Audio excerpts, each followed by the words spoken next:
Então, você não vem de uma família cristã, né? Como é que foi o Não seu veio de uma encontro? família cristã, protestante evangélica, né? Aham. Olha só, a minha família, a gente veio do catolicismo, que é uma minoria na Coreia, né? Os meus pais, o meu pai, inclusive, bastante ativo na comunidade. Ele ajudou a fundar, enfim, ele foi bem ativo na única paróquia católica coreana do Brasil.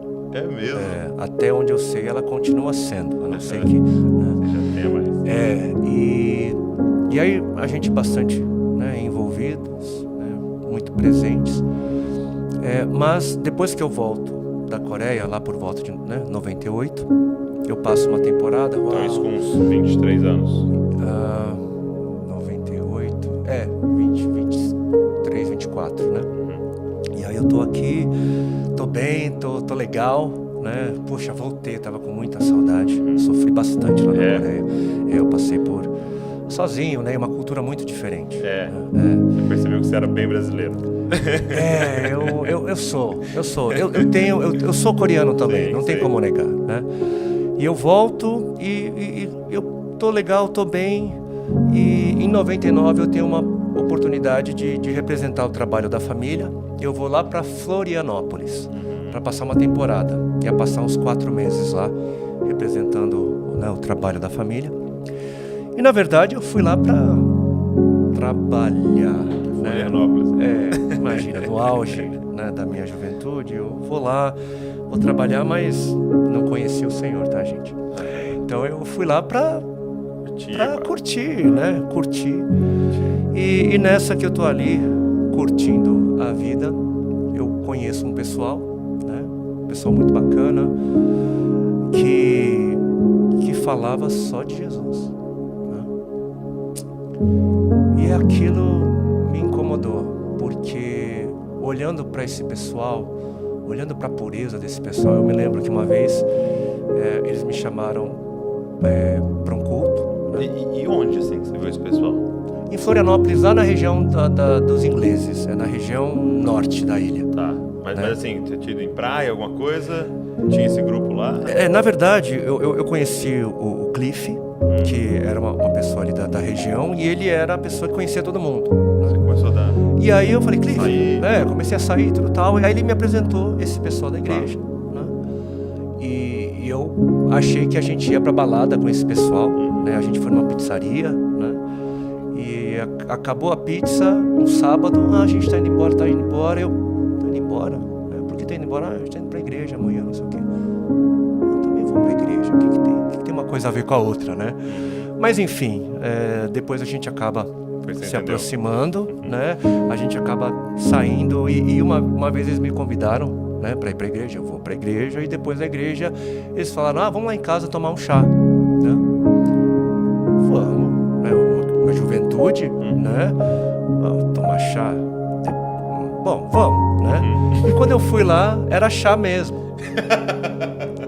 Entendeu? De novo, gente, eu não conhecia o Senhor. Eu era inocente nas coisas do Senhor. Entendi. Né? Então era chá mesmo e umas brincadeiras puras. Eu me lembro que naquela noite eu voltei pro lugar onde eu estava, né? Ali pro hotel. Coloco a cabeça no travesseiro. Eu me lembro da pureza, daquela interação. E de repente eu me vejo assim, prantos, assim, chorando copiosamente.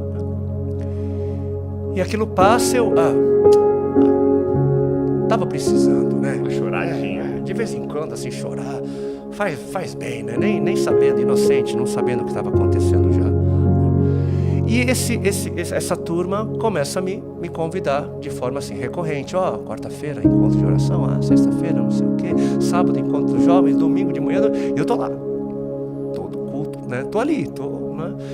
E convivendo com eles, eu percebo que eu dizia que eu tinha fé, que eu acreditava em Deus, mas eu vi que a minha fé era verbal.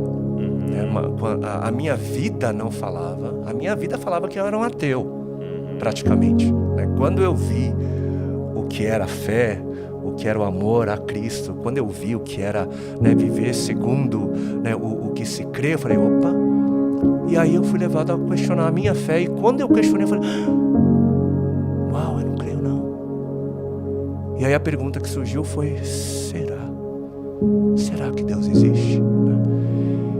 E aí eu continuei indo nos cultos, domingo de manhã, domingo de manhã, domingo à noite, segunda, quarta, sexta, com eles ali, e a pergunta crescendo, na verdade: será que Deus existe? Eu me lembro que numa quarta-feira eu estava lá sozinho num quarto e eu me coloquei a orar, né? E pela primeira vez ali na minha oração eu senti que tinha alguém do outro lado me ouvindo. E nesse momento de fé, a minha oração foi: Senhor, me ajuda, porque eu não consigo acreditar no Senhor. A minha mente é muito limitada ao Senhor, a eternidade, os conceitos grandiosos do Senhor, eu não conseguia, né? Eu falei: me ajuda, deixa eu ver a tua voz, deixa eu ver um facho de luz, faz alguma coisa acontecer, né? E eu lembro que naquela noite fiquei cansado, acabei dormindo e não aconteceu nada, né? Aí no dia seguinte, né, eu tô ali dirigindo e de repente: como é que você pode pedir para mim um sinal? Aí ele me fez lembrar do meu passado, de situações, e aquilo me quebrou, né? Eu já comecei a entender algumas coisas. Mas aí chegou 19 de março de 2000, um domingo lindo e ensolarado, e eu lembro que a gente foi fazer um passeio com o pessoal da igreja ali numa das praias, né, de Florianópolis, uma caminhada. E pela primeira vez eu olhei assim para o mar, eu olhei para o céu, e eu estava bendizendo, eu estava louvando ao Senhor pelo mar, pela beleza da natureza, né? E aí chegou domingo à noite no culto. Imagina, depois de inúmeras vezes no culto, eu comecei a aprender algumas canções. Eu estava ali cantando, e tudo que eu cantava era de coração, né? E o pastor, o pastor Oswaldo, ele começa a ministrar. E eu me lembro que a primeira vez que eu vi o pastor Oswaldo, eu não fui com a cara dele, eu confesso. Pastor, eu confesso, né? A primeira vez que eu te vi, né? Mas nesse dia, tudo que ele falava, e quando eu me vi pego assim numa experiência, né, que eu não vou saber descrever muito bem, mas a única coisa que eu sei dizer é que quando aquilo estava acontecendo, eu ouvi no meu coração: filho, não era isso que você estava precisando? Se era isso que você estava precisando para poder acreditar, né?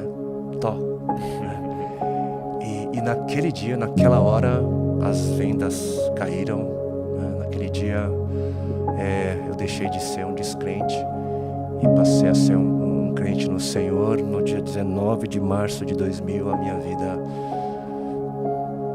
mudou assim, completamente. Eu ia passar uma temporada, na verdade eu já estava fazendo planos de morar em Florianópolis, mas depois da conversão eu me lembrei dos meus amigos, da minha família, dos primos. Não preciso voltar. É mesmo? Aí eu volto para São Paulo, e aí em São Paulo começa assim então um outro processo. E quando você volta para São Paulo, você encontra na verdade, local, eu precisei rodar um pouquinho, sim. Né? Porque, imagina, a comunidade onde eu nasci, em Florianópolis, densa no amor, densa. Todo mundo vivia na casa um do outro, todo mundo se conhecia, né? Aquela coisa assim, entendi. Muita comunhão, muita família mesmo, E aí você vem para São Paulo, desafiador, né? E é uma realidade diferente, né? E aí eu comecei não, que aqui é assim, não, ali é assim.